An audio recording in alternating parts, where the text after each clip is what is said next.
Bonjour à tous. Nous sommes heureux vraiment d'être en ce jour de la fête de la Toussaint et Saint du Carmel, ensemble pour explorer de nouveau ce mystère de la prière. Prier, c'est parler à Dieu en l'aimant.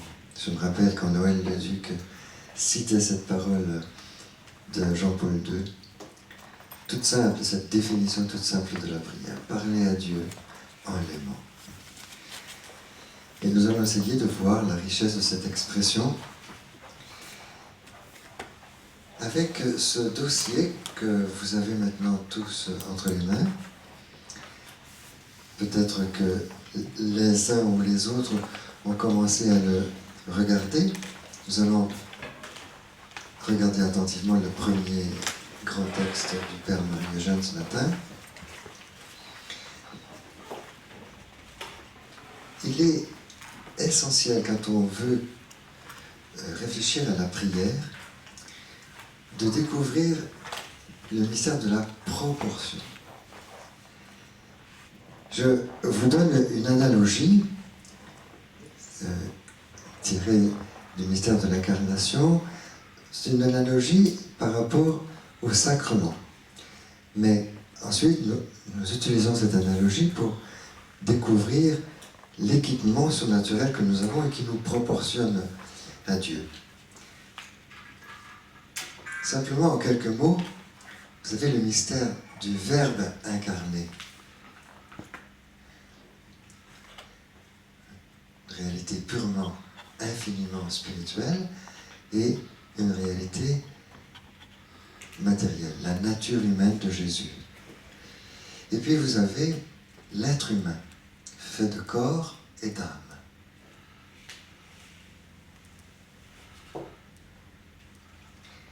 Et entre les deux, l'âme donc est une réalité spirituelle et le corps une réalité matérielle. Et entre les deux, le Christ ou Dieu a inventé les sacrements, qui sont une réalité matérielle. Il y a toujours une matière dans les sacrements,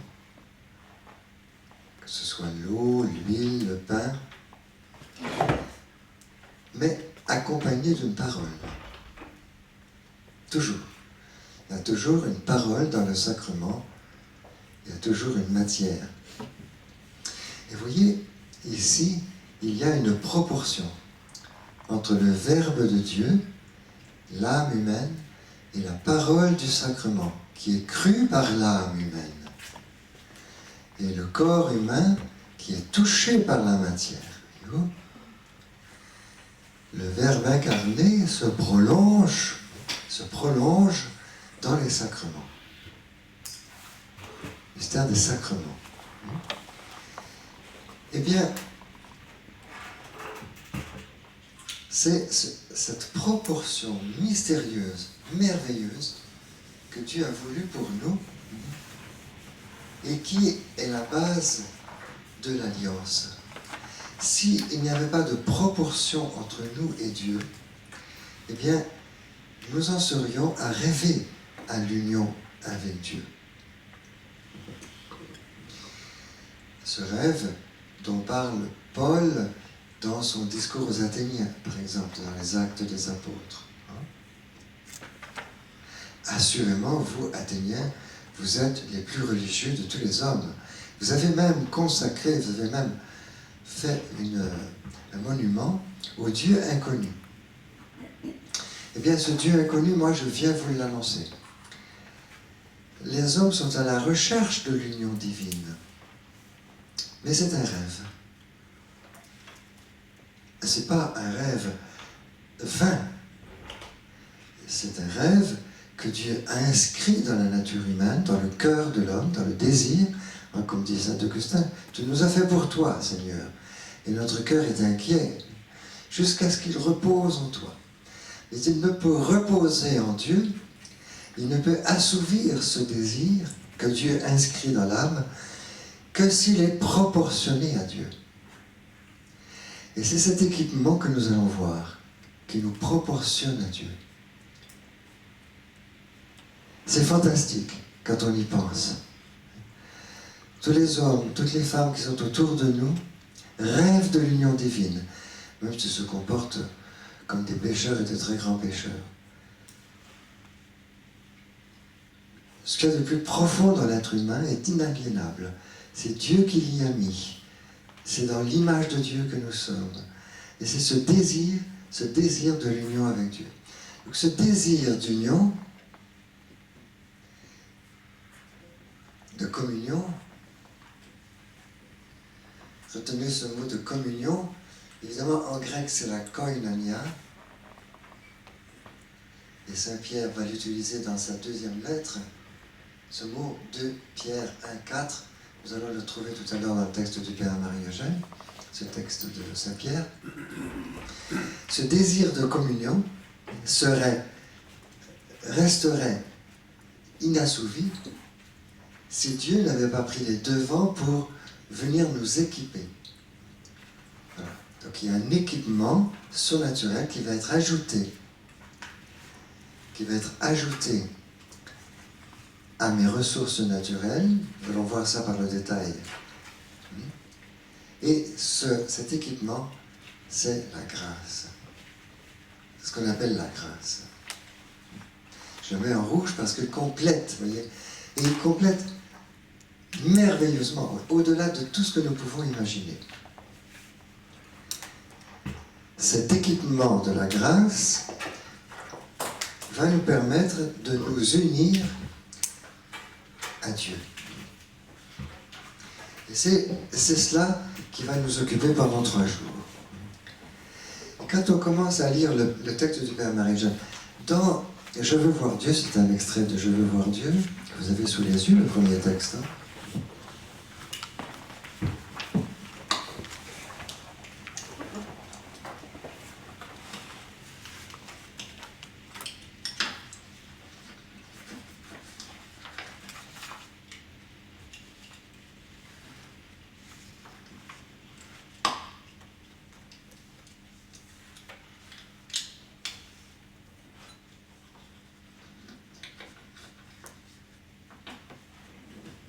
Donc cet extrait de « Je veux voir Dieu » est l'un des petits traités de la grâce. Dans « Je veux voir Dieu », si vous regardez l'index analytique, à la fin, vous avez tout un index qui est assez riche. Et au mot « grâce », vous avez une quarantaine de mentions. Et si vous vous amusez à lire les mentions que vous avez de la grâce, je veux voir Dieu, vous en avez à la page 29, à la page 31, à la page 986, à la page 85, etc. Et ici, nous sommes à la page 1001, 1002. C'est une des dernières fois où le Père Marie-Eugène va reprendre son exposé sur la grâce. Il en a parlé beaucoup. En fait, je veux voir Dieu, c'est un traité de la grâce. Et il va nous donner, en une page synthétique, ce que vous avez sous les yeux, donc l'essentiel de cet enseignement sur la grâce. Et ce qui va se dégager, est-ce que quelqu'un a eu le temps de le lire? Levez la main ceux qui ont eu le temps de le parcourir, ce texte. Pas encore? Vous avez le dossier, dans le dossier. Tout le monde a le dossier sous les yeux. Hein? Voilà. Alors, pour ceux qui auraient commencé à le lire, nous allons repérer certaines expressions qui sont tout à fait caractéristiques de l'enseignement du Père Marie-Eugène. L'appellation d'union transformante, et elle va parler de l'union transformante. C'est curieux, déjà nous devons savoir pourquoi est-ce que la grâce va opérer donc une transformation de l'être humain. Transformation, nous allons voir en quoi ça consiste, évoque en premier lieu cette régénération spirituelle. Est-ce que ça vous dit quelque chose? La régénération spirituelle, la régénération, ce mot de régénération, est-ce que ça vous dit quelque chose? Un texte, une parole de Jésus. La Genèse 1. Jésus, dans son entretien avec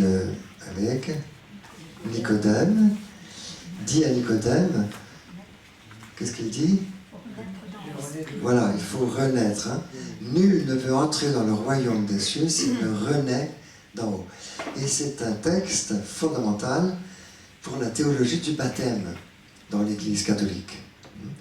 Si vous cherchez, par exemple, dans le catéchisme de l'Église catholique, les sources bibliques du sacrement du baptême, vous avez Jean, chapitre 3, ce verset où Jésus annonce à Nicodème, nul ne peut entrer dans le royaume des cieux s'il ne naît d'eau et d'esprit. Il s'agit d'une renaissance, une régénération. Ok? Une régénération spirituelle, cette transformation complète de l'âme par l'amour. Retenez le mot complet. C'est très très important. Parce que les autres images que le Père Marie-Eugène va utiliser, sont des images bibliques aussi, comme le levain, la pâte, nous allons voir, eh bien, les paroles de Jésus concernant le levain et la puissance du levain, dans sa parabole sur le royaume des cieux est semblable à un peu de levure qu'une femme enfouit dans 3 mesures de farine, jusqu'à ce que le tout est levé. Donc la totalité, dans le catholicisme, Jean-Paul II m'a rendu sensible à ça, tout le temps, tout homme et tout l'homme et tout homme. Donc ici, vous voyez, la transformation est complète de l'âme. Il faut ajouter aussi de l'âme et du corps, de l'être humain, un de corps et d'âme. L'âme est devenue divine et Dieu par participation. Il cite Saint Jean de la Croix dans le Cantique spirituel. Mais vous voyez apparaître ici quand même cette expression par participation, qui est justement 2 Pierre 1,4. Les merveilleuses promesses de Dieu nous ont été données pour que vous deveniez participants de la nature divine. 2 Pierre 1,4. Vous voyez déjà, nous avons épinglé 3 textes bibliques, uniquement dans 2 lignes de texte du Père Marie-Eugène.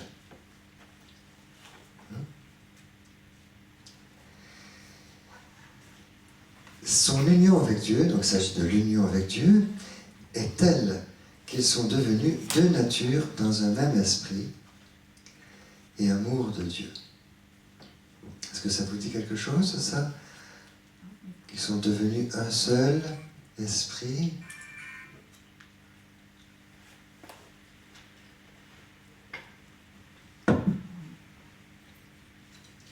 C'est dans la première aux Corinthiens, chapitre 6, verset 17. Celui qui s'unit au Seigneur n'est avec lui qu'un seul esprit. Saint Jean de la Croix joue de cette parole de Paul, et donc le Père Marie-Eugène cite ce texte. Ce sont 2 natures dans un même esprit, un unique esprit. La plénitude de ces mots ne livre ses secrets qu'à la lumière des définitions de la grâce sanctifiante et de ses propriétés, et rebelote.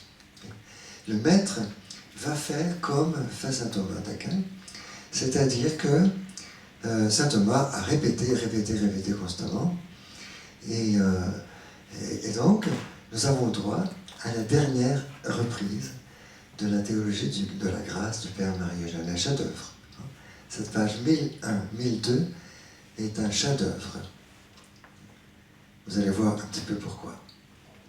Et donc il reprend. La grâce sanctifiante est. Voilà. Qu'est-ce que c'est que la grâce? Je me rappelle dans ma jeunesse, c'était aussi votre jeunesse pour certains, eh bien, lorsqu'on faisait une enquête par rapport à ce que le Père Ettoré nous enseignait, les gens nous disaient, eh bien, j'ai jamais entendu parler de la grâce. Et c'est possible que vous aussi, vous puissiez dire ça. On m'a jamais parlé de la grâce. Et vous alors, le Père Marie-Eugène est le maître, le docteur, je dirais, de la grâce, parce que non, il n'a pas, évidemment, il n'a rien dit d'autre que ce qu'ont dit ses prédécesseurs, surtout Saint Jean de la Croix, son maître. Mais il a ajouté une note très personnelle au traité de la grâce et à tout ce qu'il a puisé chez Saint Jean de la Croix. Et c'est cette note personnelle qui va se révéler dans ces mots que nous allons observer, si vous voulez. Donc observez bien les mots que le Père Marie-Eugène utilise pour faire comprendre ce que c'est que la grâce. Je ne vais pas insister, mais quand même je vais un tout petit peu orienter votre attention. Hein, et dites-moi ensuite ce que vous voyez dans ce texte qui manifeste quelque chose de tout à fait singulier. Toujours la même idée qui grossit, qui amplifie merveilleusement. La grâce sanctifiante donnée par le baptême est une participation réelle à la vie divine. Participation réelle, donc 2 Pierre 1,4 toujours. Hein. Devenu participant de la nature divine. Alors, elle entre dans notre âme, établit son siège dans la substance comme qualité antitative et prend possession des facultés par les vertus infuses. Elle ne reste pas à la surface comme un vernis ou à l'extérieur comme un greffon qui prolonge la tige. Elle est véritablement infuse et pénètre dans les profondeurs comme un corps simple, comme une huile répandue et un levain dont on ne saurait arrêter l'action et la pénétration envahissantes. L'âme et les facultés sont donc à la fois enveloppées et pénétrées par cette vie divine. En fait, la vie spirituelle n'est pas autre chose que cette progression conquérante de la vie divine par envahissement progressif. La grâce est vraiment ce levain qu'une femme met dans 3 mesures de farine. La fameuse parabole du levain qui se trouve donc en Saint Matthieu,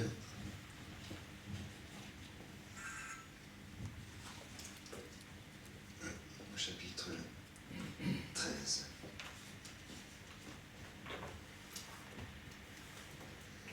Verset 33. Parabole du levain, Matthieu 13, 33. Je vous invite simplement à noter les textes bibliques qui sont sous-jacents. Oui? Je suis arrêté par une question sur les facultés. C'est un Oui. mot qui revient souvent. On va y venir. Avant d'y venir, j'attire votre attention. Donc, quel est le thème dominant? Qu'est-ce qui frappe vraiment essentiellement dans le choix des mots, le choix des verbes? Totalement. La totalité, comme on l'a dit tout à l'heure, mais les verbes, reprenez les verbes. Alors, reprenez les verbes. Allez-y. D'abord, qu'est-ce qu'elle fait la grâce? Elle entre. Elle établit son siège. En fait, le Père Marie-Eugène est un ancien militaire. Hein. Il sait ce que c'est que de faire le siège. Il utilise des expressions militaires. Donc, mais la grâce, vous la voyez, hein, c'est quelque chose qui marche, qui court, qui entre, qui frappe, qui établit son siège, hein. Mais c'est pas ça la grâce. C'est pas possible ça. La grâce n'est pas une réalité comme ça qui est dans l'air. Alors, oui, le génie, c'est de rendre la grâce vivante, comme s'il y avait un tête-à-tête, une rencontre. Non, simplement, j'attire votre attention. Donc, elle prend possession des facultés. Les facultés, c'est l'intelligence, la volonté, la mémoire. Elle prend possession des facultés et par les vertus infuses, c'est-à-dire les vertus théologales. De nouvelles forces divines qui vont nous être données, les forces surnaturelles, virtutes en latin, des vertus, des forces surnaturelles. Donc ces nouvelles forces, elles vont nous permettre justement une relation avec Dieu, Dieu lui-même. C'est ça qui va nous proportionner à Dieu. La foi, l'espérance et la charité, elles ne sont pas nommées ici, mais comme il en a été question en parlant tout je veux voir Dieu, donc le Père Marie-Eugène ne répète pas, mais enfin, c'est un sous-entendu. Et La grâce, qu'est-ce qu'elle fait? Elle ne reste pas à la surface.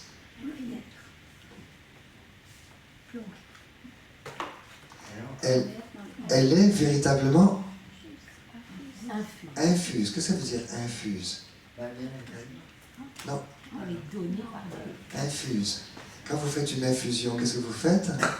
Vous avez de l'eau bouillante et vous avez un sachet de tilleul menthe et puis vous versez. Vous versez l'eau bouillante sur le sachet. Le résultat de cette action de verser, c'est ce que vous appelez une infusion. Mais en fait, c'est infundere, verser. Donc quand vous versez l'eau, vous infusez. C'est à ce moment-là que... Et Dieu verse en nous quelque chose. Dieu verse en nous. Donc elle est infuse, la grâce, et elle pénètre dans les profondeurs comme un corps saint. Comme une huile. Quelle est l'image biblique, bien sûr, qui vous vient immédiatement? L'huile? L'onction royale, l'onction sacerdotale. Tous les rois, évidemment, l'huile qui pénètre sur la tête, et qui descend, et qui est le symbole, justement, de là.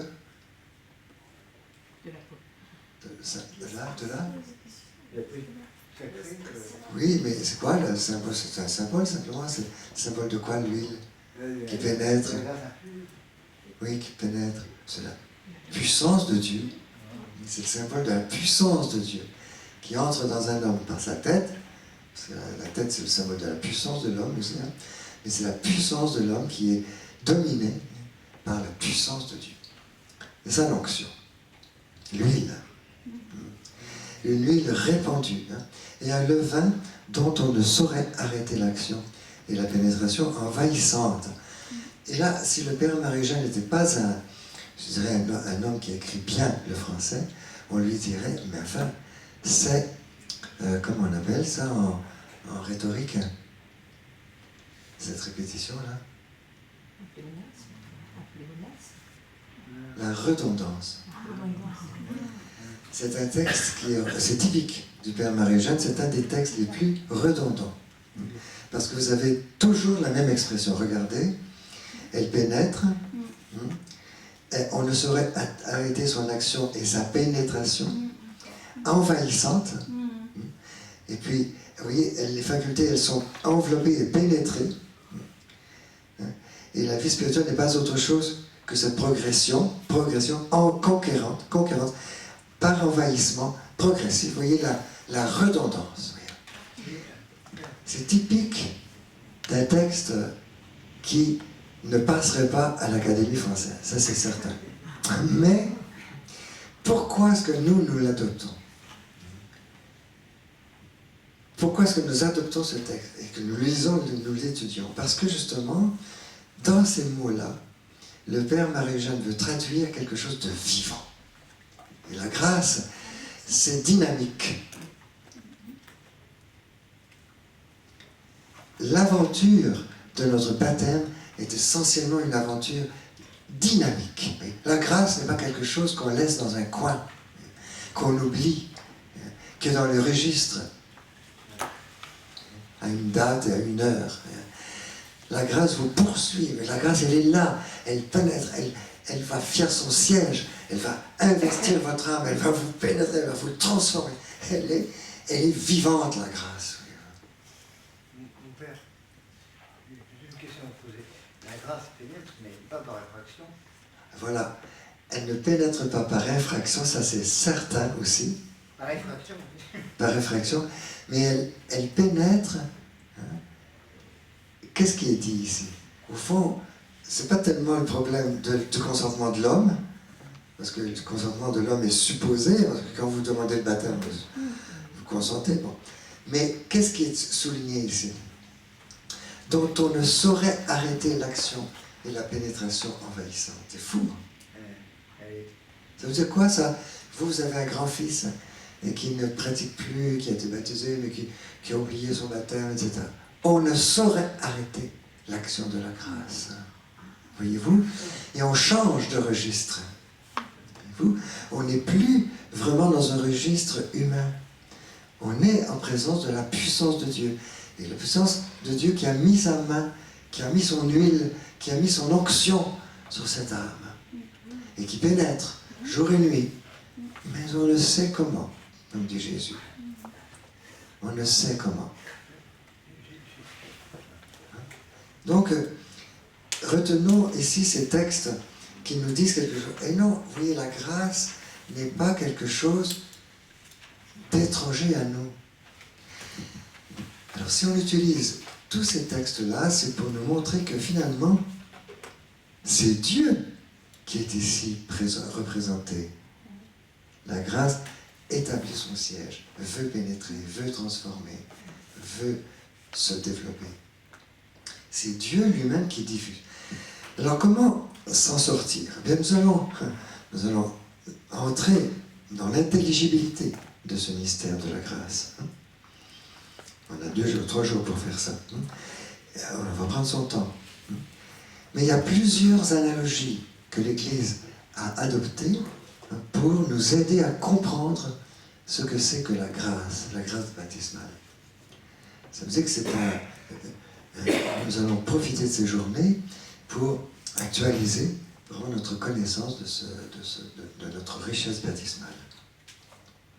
Saint Jean de la Croix souligne que cette force envahissante, toujours, encore, s'exerce surtout dans le sens de la pénétration en profondeur.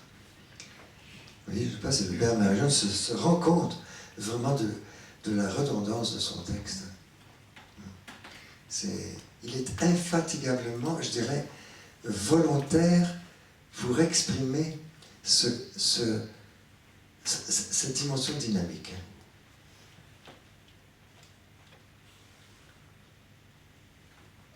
Pénétration envahissante. Incroyable. Alors donc il cite longuement un texte de Saint Jean de la Croix que nous allons lire et dans lequel, vous allez le voir, il a puisé la thématique de la transformation, de la pénétration. L'amour est une inclination de l'âme, dit Saint Jean de la Croix, une force ou une faculté qu'elle possède pour aller à Dieu. C'est par l'amour qu'elle s'unit à lui. Tiens, on commence à réfléchir à des choses fondamentales. Qu'est-ce que c'est que l'amour ?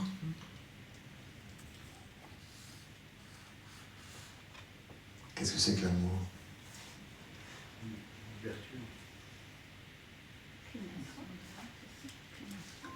De 2 mouvements contraires, de 2 mouvements opposés. Si vous cherchez à savoir ce que c'est que la connaissance, c'est un objet qui entre en vous. Je fais passer un objet en moi. L'amour est un mouvement contraire. C'est moi qui passe dans l'objet aimé. Amour.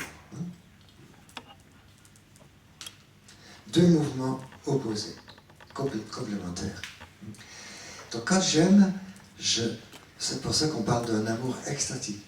Je soupire, je tends vers la réalité que j'aime, et je ne me repose pas tant que je ne la possède pas, tant que je ne l'en jouis pas, d'une manière ou d'une autre. Donc l'amour est extatique, me fait sortir de moi-même pour aller vers la réalité aimée, vers l'être aimé, et m'en enrichir. Et devenir semblable à l'être que j'aime. Saint Jean de la Croix a des pages admirables sur ce mystère. Il dit, si vous aimez des choses laides, vous vous conformez à la laideur, donc vous devenez laid. Mais plus vous aimez quelque chose de beau, plus vous vous embellissez. Plus vous aimez quelque chose d'étroit, de rétréci. Votre cœur s'enferme dans ce que vous aimez. Alors vous devenez tout rétréci. Pour un être humain ouvert sur l'infini, c'est monstrueux. Oui, parce que nous sommes ouverts sur l'infini et pour posséder. Et donc, par contre, plus j'aime une réalité qui est dilatée, qui est infinie, qui est large, qui est sans étendue, immense, ben je deviens moi-même immense. Devenir Dieu par participation. L'expression du Père Marie-Eugène, qu'il a cité tout au plus haut. Hein? Donc c'est ça, Jean de la Croix. Donc c'est une inclination de l'âme, l'amour, c'est une force qu'elle possède pour aller à Dieu. Voyez-vous, ce n'est pas une force que je possède pour faire entrer Dieu en moi. Ça, c'est la connaissance. Mais l'amour, c'est je passe en Dieu. C'est deux mouvements opposés. C'est par l'amour qu'on s'unit à Dieu. Voilà pourquoi plus elle possède de degrés d'amour, plus elle pénètre dans les profondeurs de Dieu. Vous voyez, vous l'avez le mot pénétration ici. Vous l'avez ce mot? Oui. Et se concentre en lui. Parce que vous voyez, en plus, les privilèges de l'amour, c'est que nous sommes, nous autres, au naturel, si vous voulez, nous sommes dispersés. Si vous mettez un film de Tom Cruise, et puis un autre film d'un autre auteur, par exemple Stafford, et puis à trois films, vous avez trois possibilités, et trois séries différentes. Donc, et puis vous ajoutez le popcorn, les chips, vous voyez, parce que nous sommes, vous voyez, une liberté ouverte sur une multitude d'objets. Et il n'y a aucun objet créé qui puisse nous unir. C'est pour ça d'ailleurs qu'on se fatigue beaucoup. On passe de division en division. On n'est jamais rassasié par un objet créé. Mais Dieu seul nous unit. C'est-à-dire il prend toutes nos forces et il nous unit à lui. Oui, concentre. Vous voyez ? Elle pénètre dans les profondeurs de Dieu et se concentre en lui. Ici, on commence à toucher du doigt le mystère de l'oraison. Quand on vous parle du recueillement, il faut que je me concentre. Je me concentre. Le recueillement, on commence à toucher du doigt. Je ne dis pas que c'est ça. C'est pas le ciel, bien entendu. Au ciel, nous serons vraiment centrés, unifiés. Et sans plus déchoir. Sans plus déchoir de Dieu au ciel. Nous serons unis pour toujours et unifiés dans notre amour, dans notre possession de Dieu. Mais quand même, déjà, nous pouvons goûter quelque chose par l'oraison, le recueillement, la concentration. Nous pouvons déjà goûter quelque chose de ce mystère, de l'amour de Dieu. C'est pour ça qu'on fait oraison. On fait oraison pour goûter quelque chose de la restauration, de la concentration de nos forces que Dieu est en train de réaliser par la grâce. Mais ceux qui ne prient pas restent dispersés. La meilleure façon d'expérimenter qu'on commence à s'unir, à s'unifier, c'est de faire oraison. Même si on est très distrait dans l'oraison, parce qu'au moins, à ce moment-là, nos forces vives sont, je vais vous expliquer ça, mais nos forces vives par les vertus théologales, elles sont concentrées sur Dieu. Elles opèrent notre union avec Dieu lui-même.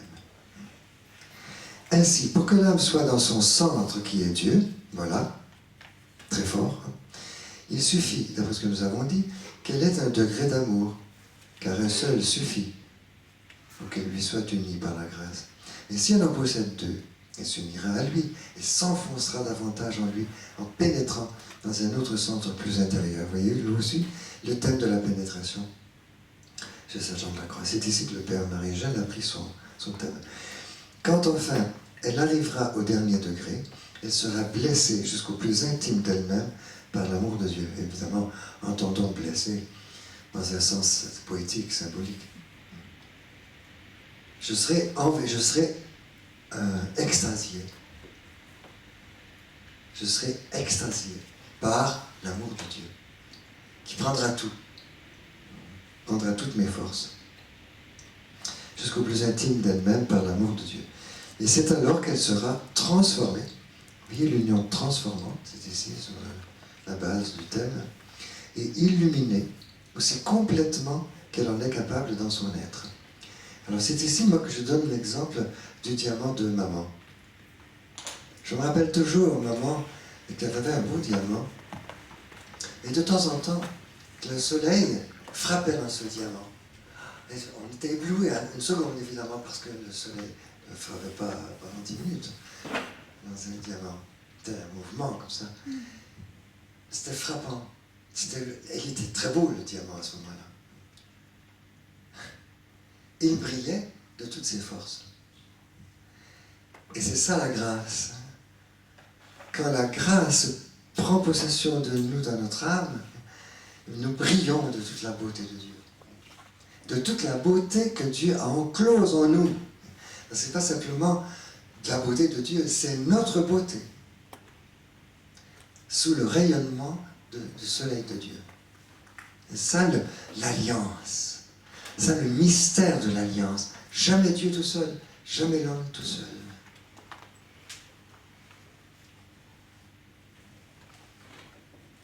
C'est alors qu'elle sera transformée et illuminée aussi complètement qu'elle en est capable dans son être. Illuminée complètement. C'est pour ça que les saints sont beaux. C'est pour ça que nous célébrons la Toussaint. De temps en temps, il est bon de voir des êtres humains qui sont totalement humains. Ah! Et non pas des gens qui se sont arrêtés en chemin, qui n'ont pas développé toutes les ressources que Dieu leur a données. Tandis que les saints, quand vous voyez un saint Jean-Paul II, par exemple, vous voyez, vous entrez dans les trésors de son âme, de ses possibilités, de son intelligence, tout est lumineux. C'est beau, la sainteté. C'est Dieu, c'est l'œuvre de Dieu, mais c'est un être humain qui est transformé. Donc la grâce de Dieu a enveloppé, a pénétré, a progressivement conquis, etc.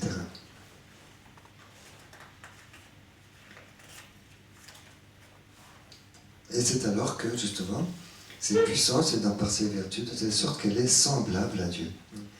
On devient semblable à l'être qu'on aime. Plus on aime quelque chose de digne, de haut et de noble, plus on s'en oublie. Plus on aime quelque chose de vil, plus on s'avilit.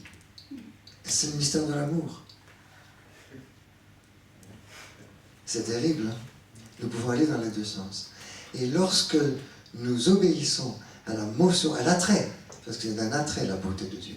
La beauté de Dieu exerce un attrait, évidemment, non pas irrésistible, parce que nous ne serions plus libres. Hein? Mais, voilà, si nous nous soumettons à cet attrait, alors nous entrons sur le chemin de l'oraison. Le chemin de l'oraison, c'est subir la beauté de Dieu. Subir. C'est inexplicable. Les carmélites de Compiègne ne pouvaient pas expliquer à leurs tortionnaires qu'elles étaient fascinées par la beauté de Dieu. Qu'est-ce que vous voulez? Il n'y a pas d'explication. Il n'y a pas d'explication à l'attitude contemplative. Nous sommes un reproche vivant pour la société matérialiste. Mais Dieu nous a proportionné à lui. Alors qu'est-ce que vous voulez qu'on fasse? On ne va pas laisser dormir cette proportion, on va s'en servir. C'est ça l'oraison. Ça va?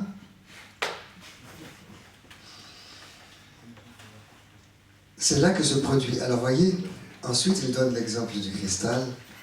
C'est extraordinaire aussi, ça Jean Lacroix, évidemment, toutes ces images qui foisonnent. C'est là ce qui se produit pour le cristal, pur et sans tache, quand il est investi de la lumière. C'est vrai que mon pare-brise en ce moment, il est dégueulasse. Même lorsque je suis face au soleil, franchement, je suis tout à fait confortable. Mais s'il est propre, c'est terrible. Le soleil, je ne peux pas le supporter. Je ne peux rien voir, je ne vois plus rien. Et c'est ça la grâce. La vitre participe à l'éclat et à la chaleur du soleil. Si vous ouvrez les volets, hop, le soleil frappe et la vitre devient chaude et éclatante. Et là, elle n'a pas la chaleur et la lumière en propre, parce que la chaleur et la lumière sont des propriétés du soleil, mais elle a la chaleur et l'éclat du soleil en participation. Est-ce que vous commencez à comprendre ce vocabulaire de la participation? Oui. C'est pas le propre. Le propre de la vitre, ce n'est pas d'éclairer. Par elle-même, elle ne peut pas le faire. Mais si elle est sous le soleil, elle peut devenir tellement éclatante que les enfants le savent, les parents aussi, évidemment. Moi, quand j'ai commencé à découvrir la valeur d'une loupe, je savais ce que c'était que le soleil dans la loupe. Et donc, je pouvais allumer une cigarette.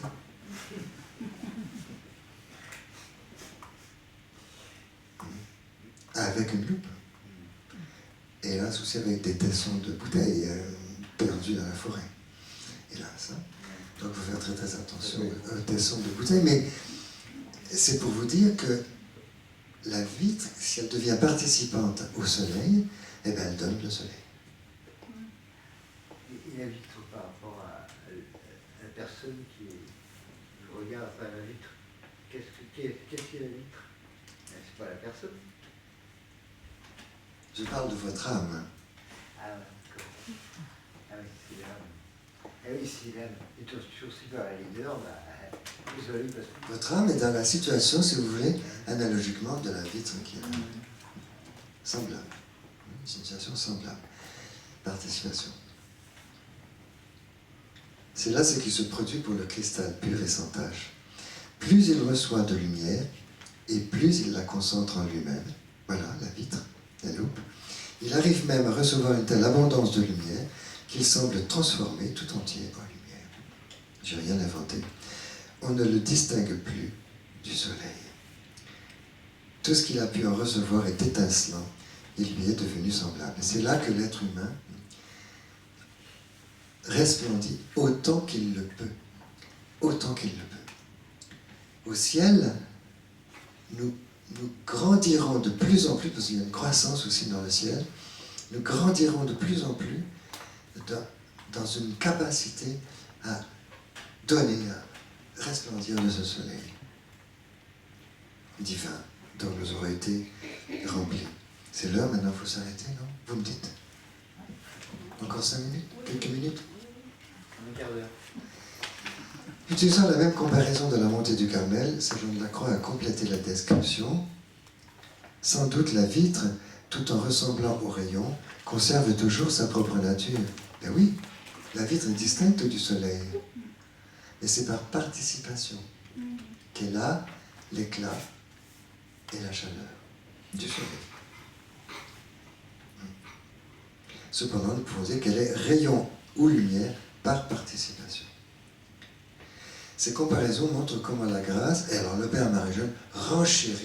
Vous voyez, parce qu'il est obsédé. Tout simplement. Ces comparaisons montrent comment la grâce, participation de la vie divine. Mettez des liens avec la ligne 2, la deuxième ligne. En pénétrant dans les profondeurs de l'âme, il réalise progressivement son œuvre de conquête et de transformation en dominant les puissances naturelles sans les détruire et en leur imposant ses propriétés. Voilà le vocabulaire militaire.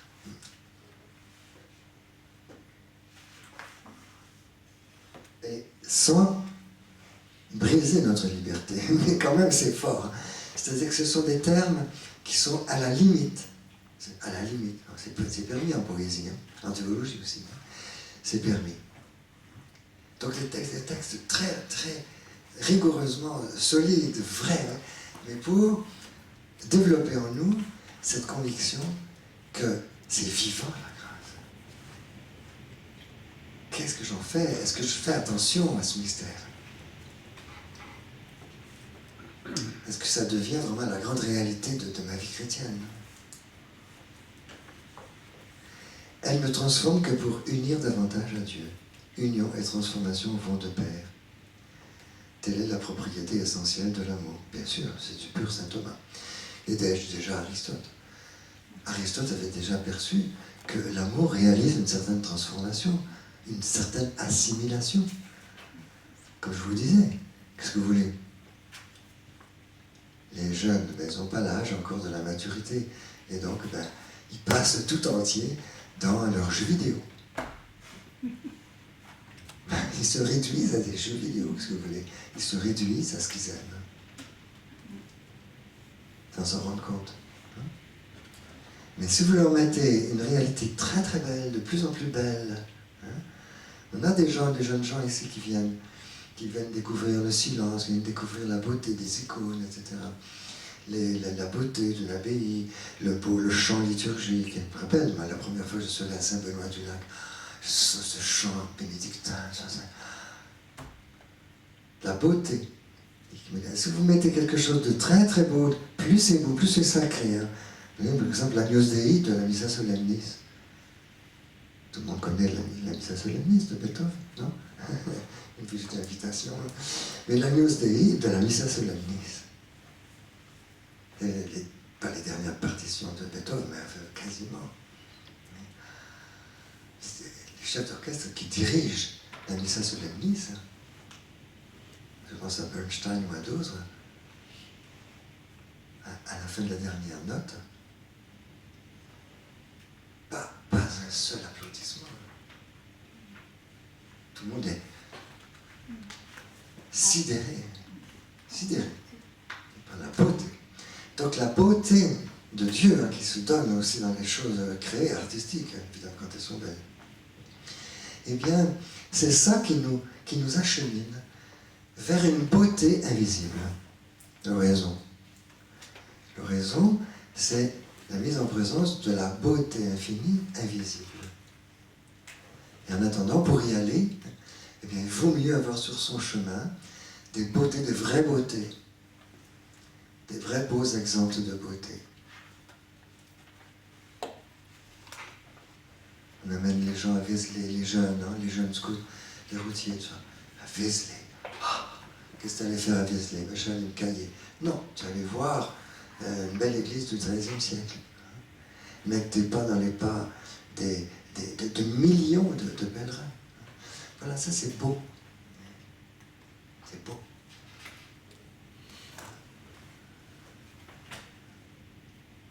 Donc la beauté de Dieu nous éveille par des beautés, mais ce sera tout l'art de Saint Jean de la Croix, c'est que je peux m'agglutiner à n'importe quelle beauté créée. Prendre ça pour Dieu. Par exemple, quand j'ai réalisé vraiment l'Empire State Building, je l'ai réalisé, c'est moi qui suis l'architecte, c'est tellement beau que je vais me fusionner avec mon objet, ma création. C'est le problème de la technique. La technologie est une création de l'homme, c'est tellement beau que je passe tout entier dans cette beauté. Je m'arrête à cette beauté. Alors que le Seigneur m'a permis justement de contribuer à la création par la technique, mais pour aller plus loin, pour que je ne m'arrête pas, pour que j'aille jusqu'à lui, l'auteur de la beauté, comme dit le livre de la sagesse.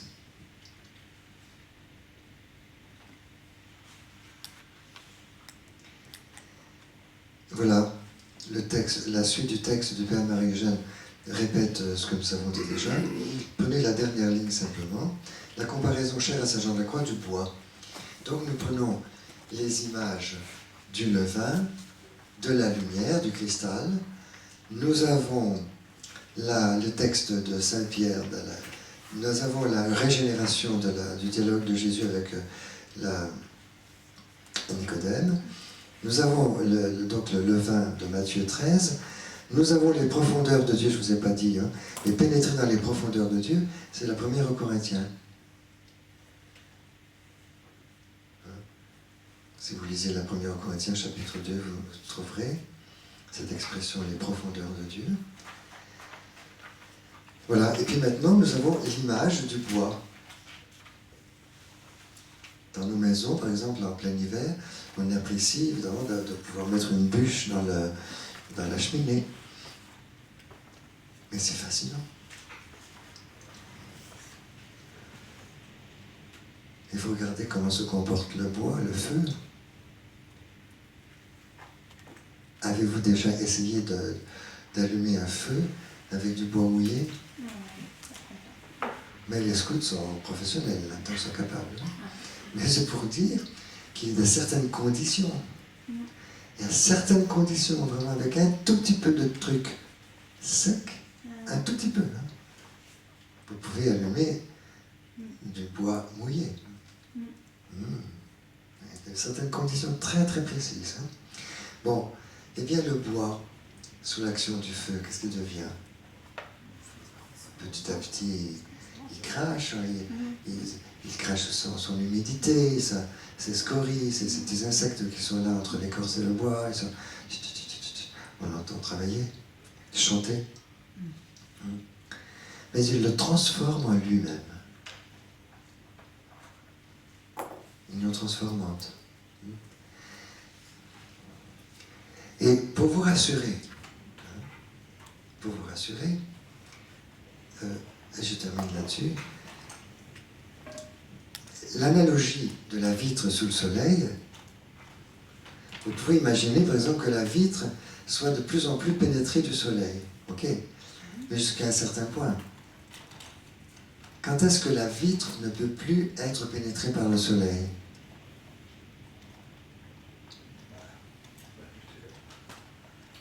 C'est évident.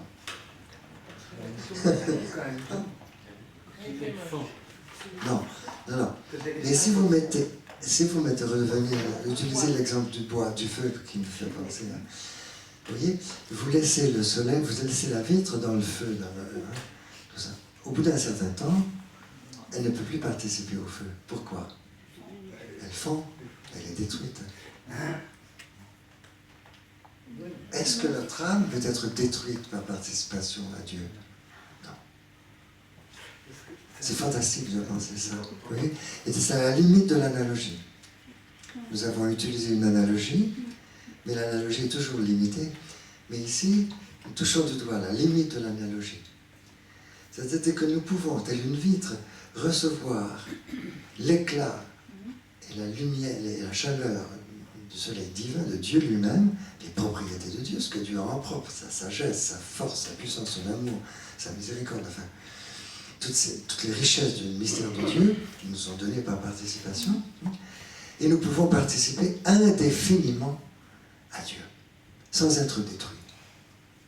Au contraire, c'est justement pour ça que Dieu nous a créés immortels, indestructibles. Notre âme subsiste, notre âme résiste à toute destruction. C'est ce qu'on appelle la subsistance de l'âme. L'âme est une réalité subsistante. Elle résiste à la destruction du corps. C'est pourquoi nous sommes ouverts à la béatitude dès notre mort. Nous ne changeons pas d'existence. C'est toujours notre moi profond, mais qui passe dans de nouvelles conditions et qui peut vivre au ciel pendant des siècles, enfin, et dans l'intimité de Dieu, dans la vision de Dieu, dans le bonheur du ciel, dans la communion des saints, justement. Donc notre âme est indestructible. Elle peut participer indéfiniment à la splendeur de Dieu. C'est fantastique comme vocation, voyez-vous?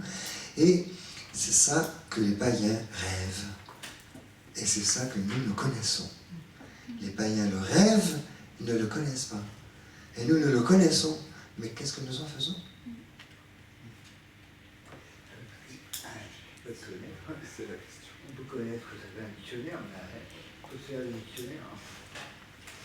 Dans les phrases, il faut parler. Voilà. Il faut le dire aussi. Tu veux poser une question? Tu veux une réaction? Vous avez une réaction? Vous aviez une réaction? Oui, parce que je trouvais ça étonnant que de passer de la flamme à l'incendie ne nous détruisait pas. C'est très beau. Magnifique. Les question, c'était, alors est-ce que le temps existe dans la béatitude, finalement? C'est pas un temps, peut-être mais on peut en dire un mot maintenant, mais c'est pas le temps chronométrique, si vous voulez. Parce que nous mesurons le temps actuellement par la rotation de la Terre, le déplacement du Soleil, enfin, tout ce que nos montres nous indiquent Et puis, ça marche jusqu'à un certain point. Par exemple, les astronautes qui vont vers la Lune, ils ont plus le... ils ont leur montre, mais le lever du soleil ne les intéresse pas. Mais donc ça, c'est déjà la limite de l'usage du temps chronométré, ici-bas, pour nous. Mais au ciel, nous aurons une durée. Personne n'a étudié cet aspect. Nous aurons une certaine durée, mais qui ressemblera, si vous voulez, à ce phénomène psychologique que nous vivons lorsque, par exemple, nous sommes emportés vraiment dans un quatuor de Beethoven, et puis nous voyageons vraiment dans un quatuor, et tout d'un coup, on nous dit que le quatuor le mouvement a duré 25 minutes, mais ça nous a semblé... on n'a pas vu le temps passer. Quand on ne voit pas le temps passer, dans une activité où nous sommes beaucoup investis au plan de l'amour, justement, au plan de l'attention, là, nous vivons une certaine durée, mais qui n'est plus chronométrique, si vous voulez. Une certaine expérience, voilà. Une certaine expérience de la durée, mais qui nous permet, si vous voulez, par ce biais-là, d'échapper à la seule façon de calculer le temps qui est habituellement donc chronométrique. Et donc ça nous met sur la piste de ce que nous expérimenterons au ciel. C'est une intensité d'existence, mais qui ne sera pas mesurée par l'avant ou l'après.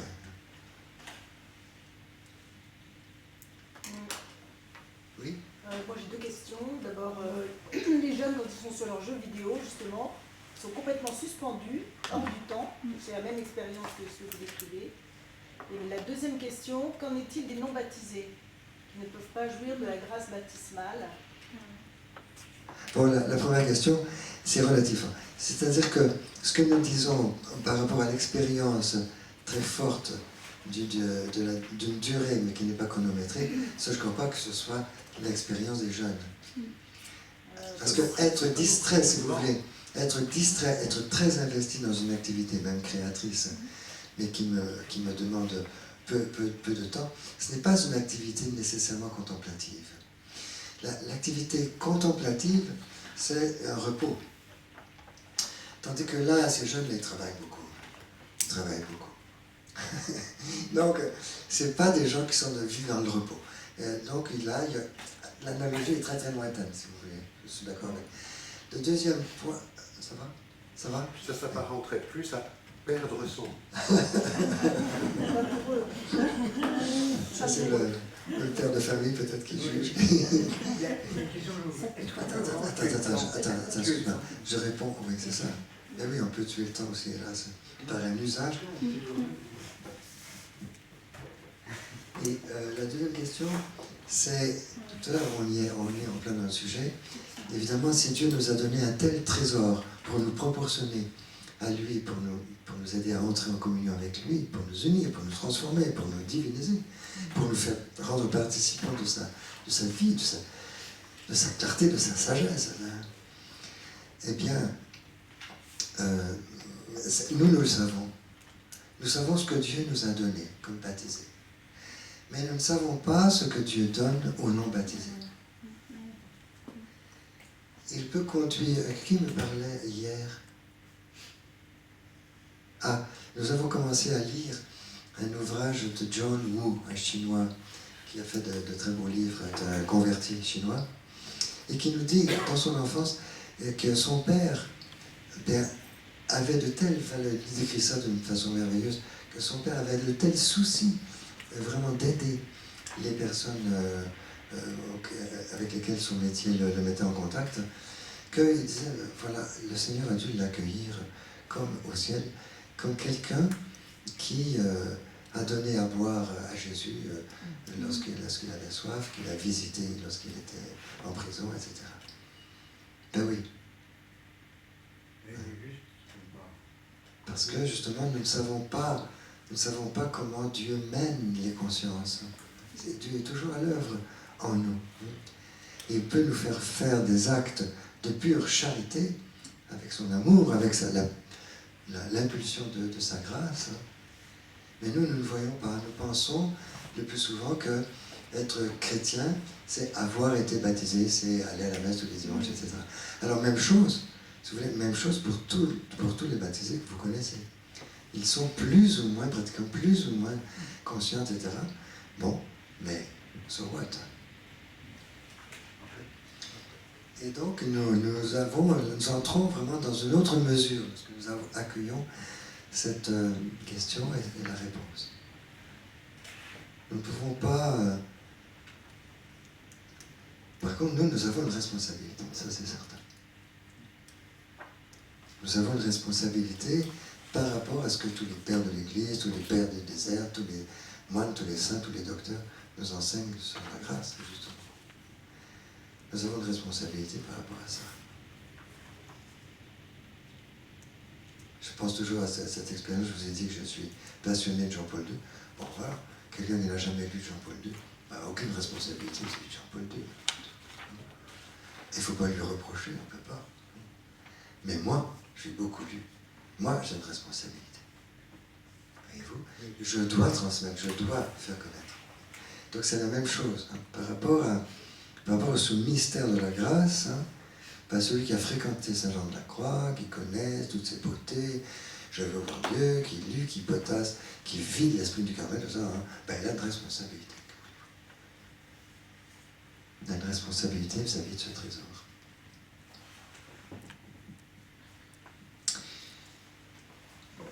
Voilà, on va s'arrêter là. Notre secours est dans le nom du Seigneur, qui a fait le ciel et la terre.